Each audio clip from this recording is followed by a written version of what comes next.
মিয়াসান ওহাই গোজাইমাস।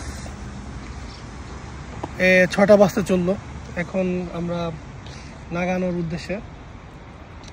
খুব সুন্দর আবহাওয়া, তাই ভাবলাম সবার সাথে শেয়ার করা যায়।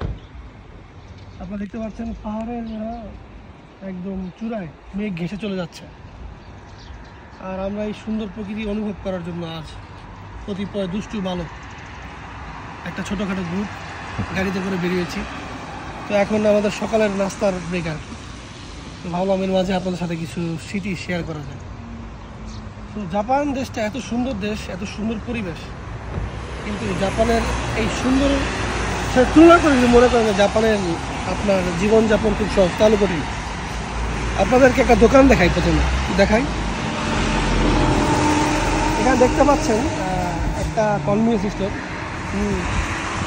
এটার নাম হচ্ছে লসন, আর সাথে আছে দেখতেছেন রামেনিয়া শপ। তো ওয়ার্ল্ড ওয়াইড কিন্তু রামেন, সুশি এই খাবারগুলো খুবই জনপ্রিয়।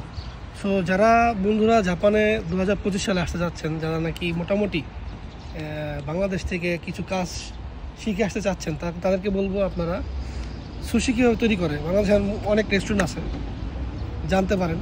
প্লাস রামেন সম্পর্কে কিছু আইডিয়া নিতে পারেন। যদিও জাপানিজ রামেনটা হালাল না, বাট জাপানে অলরেডি কিন্তু হালাল রামেনের দোকান অনেক খোলা, শুরু হয়ে গেছে বিগত 5-6 বছরে, অনেক হয়ে গেছে। কারণ বিকজ অফ মুসলিম হালাল কমিউনিটি, মানুষদের আর কি জাপানিজ খাবারের প্রতিও একটা শখ আছে। সো আমি বলবো বাংলাদেশে থেকে বিগত বছরগুলোর তুলনায় এবছরও জাপানিজ স্টুডেন্ট অনেক বেশি আসবে।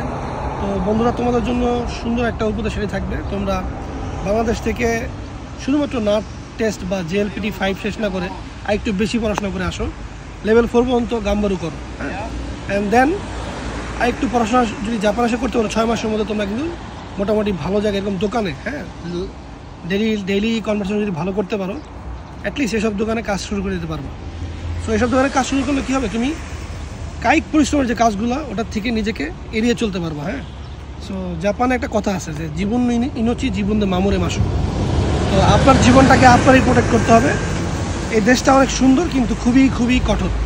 সো আজকে এই পর্যন্তই বন্ধুরা, পরবর্তী ভিডিওতে দেখা হবে। তোমাদের জন্য থাকবে আরও কিছু টিপস। আমি রাইসুল, জাপান থেকে।